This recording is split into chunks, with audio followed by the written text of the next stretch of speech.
presented by Top Music.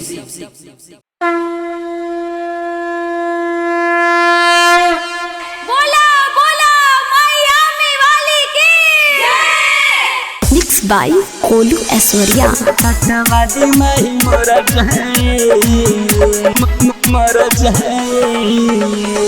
DJ Mukesh Chakia.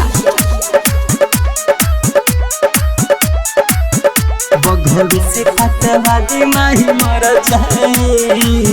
माई दिलवा हमारे काहे टूट गइल प्यार कोई नहीं जवाना से तो दूर गइल से कटवादी हम मर जाए माई दिलवा हमारे काहे टूट गइल प्यार कोई नहीं जवाना से तो दूर गइल मन कहरे माई जोहर खाई बघवे से कटवा दी हम मर जाई न तो हवन में कूद के जर जाई बघवे से कटवा दी माही मर जाई ATR Music by Sakwa. कटवा दी माही मर जाई मर जाई DJ Mukesh Chakia. बघवे से कटवा दी माही मर जाई ओकर ना बुझाइल माई प्यार कहिले रहनी ज्यादा हो कैसे बदल गई ओकर इरादा माई हो बघवे से कटवा दी माही मर जाई ओकर ना बुझाइल माई प्यार कहिले रहनी ज्यादा हो कैसे बदल गई ओकर इरादा माई हो माई घर दुआर सारा उजड़ गइल उ तो दूसरा के संगे चल गइल अब भूल माई कहाँ जाई बघवे से कटवा दी हम मर जाई न तो हवन में कूद के जर जाई बघवे से कटवा दी माही मर जाई Mixed by Kolu Aishwarya. कटवा दी माही मर जाई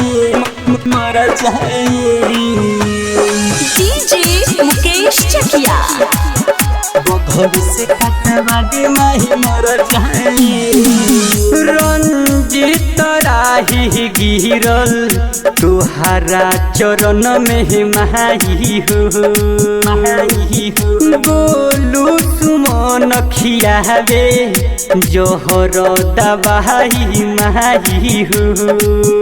बघवे से कटवा दी माही मर जाई रंजित राही गिरल तुहारा चरण में माही हो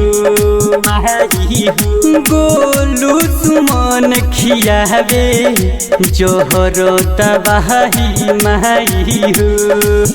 माई को बनो उपाय लगाई जी बेटा बाके अपन राह दिखाई जी ओकर राह बिना अब हम जी न पाई बघवे से कटवा दी हम मर जाई न तो हवन में कूद के जर जाई बघवे से कटवा दी माही मर जाई माई दिलवा हमारे काहे टूट गइल प्यार कोई नहीं जवाना से तो दूर गइल बघवे से कटवा दी हम मर जाई माई दिलवा हमारे काहे टूट गइल प्यार कोई नहीं जवाना से तो दूर गइल मन कहरे माई जोहर खाई बघवे से कटवा दी हम मर जाई न तो हवन में कूद के जर जाई बघवे से कटवा दी माही मर जाई ATR Music by Sakwa.